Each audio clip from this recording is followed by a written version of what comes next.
what's going on there? I said, what's going on? What's going on, everybody? It's your boy Jerry back in the Back Up reaction. Today we got Tales Toronto, the crazy story of Houligan and Wassa. Let's get to it. Do it. I've been going crazy with these Tales Toronto. What's going on, supporters? Before the video starts, I like how they do their videos. A quick moment to thank everyone for 13,000 subscribers. That's a huge milestone. I got some quality work sitting in the vault, so be sure to like the video, hit that subscribe button, and click on that notification bell so you don't miss an upload. And that all of the information provided in the following video is already public. Therefore, it will not be impeding on past, pending, or current cases. So sit back, relax, and as always, enjoy the video.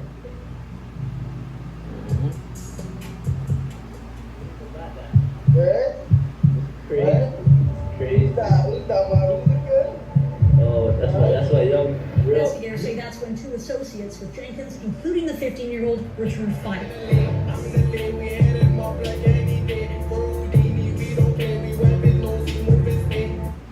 Oh, so they was in tour. These right here, these videos right here gonna help me understand more of the music. 18-year-old Houligan Wassa is an up-and-coming Toronto drill artist proudly representing the infamous Northside Jane and Finch neighborhood of Driftwood. Houligan's ties to the Driftwood community runs deeper than him just living in the area. Not only was his father a known OG, but he was also the cousin of late rapper Houdini. Born in 2005, Houligan was raised in 404. Why don't y'all be alarming? I mean, just come on, bro. Y'all tripping at this point right now. Hold on. I gotta put me a drink in the freezer. Sometimes y'all be tripping. Like, I just found out S-Dog was Dewey's brother. Nobody told me Dewey had a brother.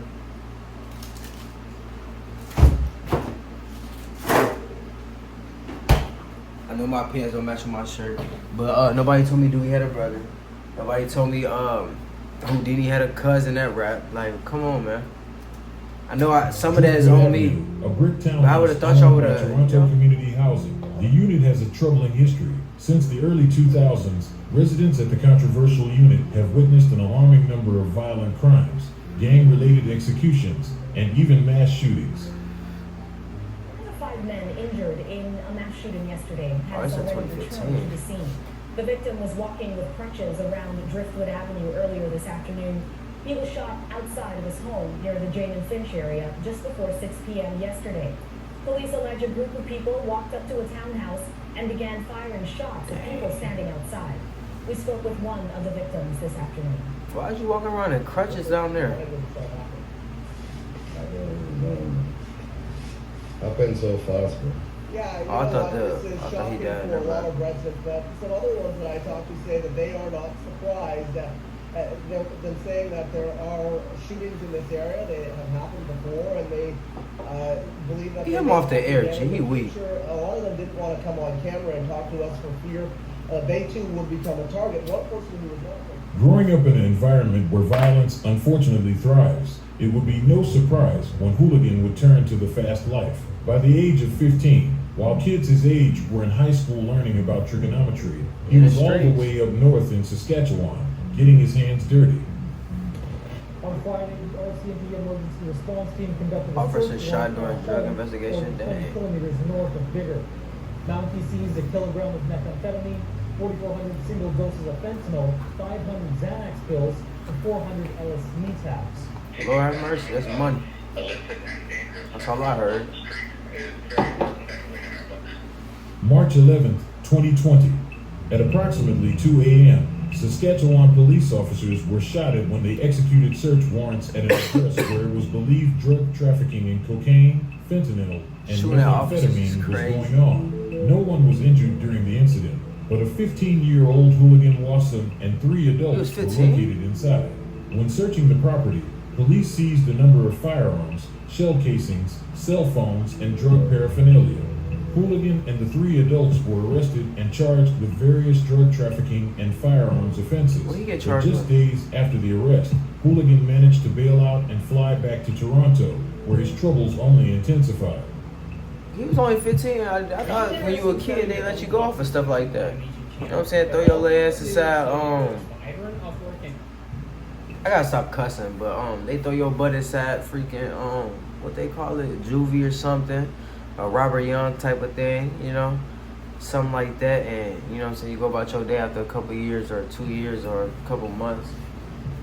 A lot of On times May kids get slapped 26, on the wrist. 2020, 2 months after the Saskatchewan arrest, Houligan, Wassa, and his cousin Houdini would leave an Airbnb Houdini was renting out for the week.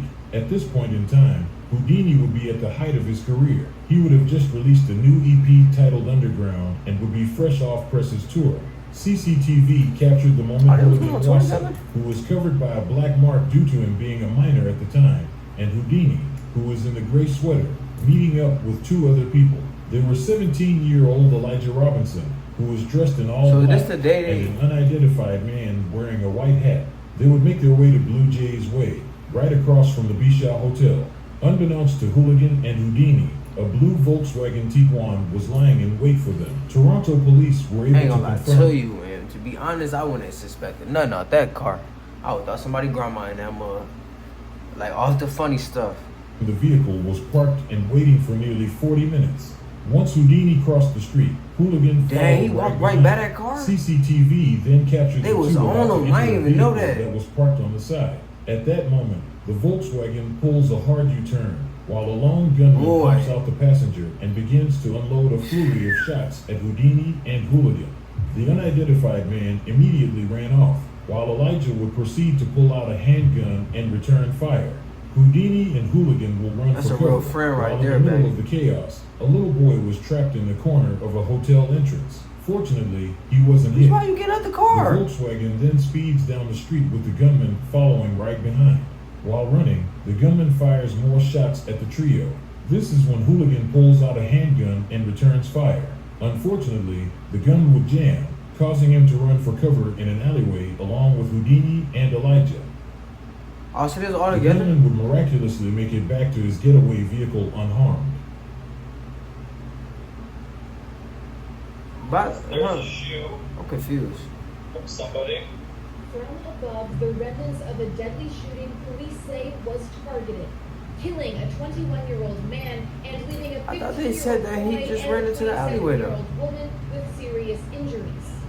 I saw her just sitting down. At first I thought she was scared, but then she got shot on the side. Like, I don't know, it was a ricochet, it was like a direct shot, I can't tell. That woman believed to be a bystander, not a target. Man, that was a crazy crazy event. In the end of the 40-second gun battle, 24 shots were fired.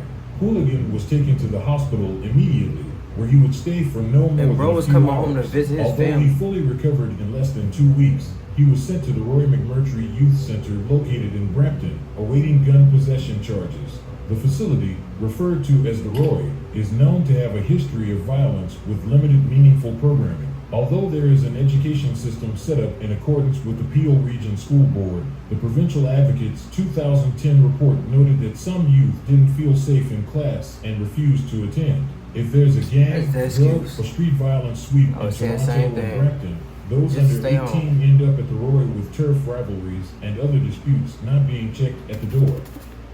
Roy McMurtry Youth Center is supposed to be cutting edge, a place where staff works very closely with the youth inside for various charges.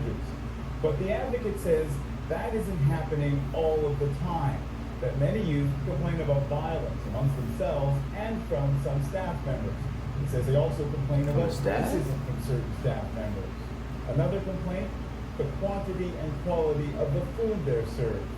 They say that some staff members actually bring in takeout and eat it in front of them in their sleeping units. The advocate also raises a problem with rehabilitation, something this place is supposed to be about, making sure the youth never have to return. He says he's been dealing with the same kinds of complaints from young people since 2009. When the Roy McMurtry Youth Center first opened. They said they ordered food and eat it in front of them. That's wild. What if I told you that the only thing you need to shoot professional cinematic videos is already in your pocket? A worker from another young offender institution, similar to the Roy, also added that any inmate who refuses to fight another youth are often beaten up by their own crew. So not only do these kids have to watch for the others, but they gotta watch for their own peoples too. Houligan witnessed this firsthand. When speaking with him about his time at the facility, Houligan referred to it as quote-unquote light work. He got into fights here and there, saw notable rappers getting stomped out by their own mans. But overall, Roy was nothing he couldn't handle. Houligan was tight-lipped throughout our brief conversation, but he made it known his crazy past hasn't fazed him in the slightest. By the spring of 2021, Houligan was released on bail and ready to tell his story. He hopped into the studio with the Driftwood duo, M-Sav and FM, and released his debut single 2 weeks before the one-year anniversary of Houdini's death.